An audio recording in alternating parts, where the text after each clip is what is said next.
I am officially opening this General Assembly for the glory of the Lord.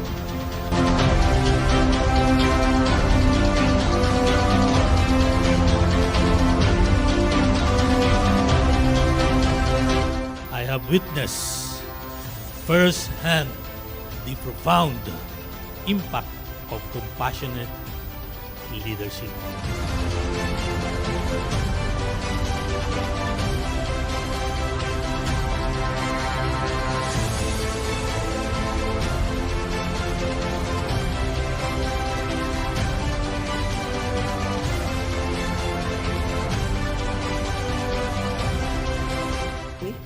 Man shall not live by bread alone, amen, but by every word that comes out of the mouth of God. Say amen.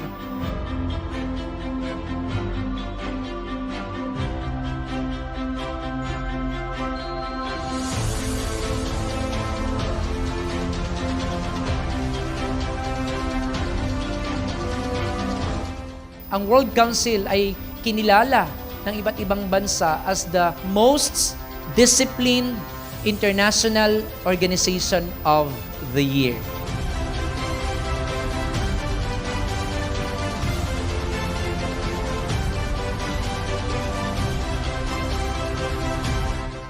We are here to share our golden mission, which is to help enhance your life and elevate your lifestyle.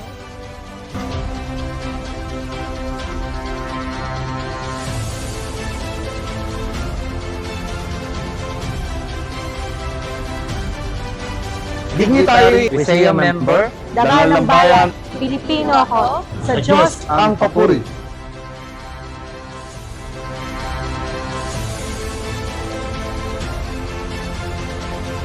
World Council International, Dangal ng Bayan, Pilipino ako, to God be the glory!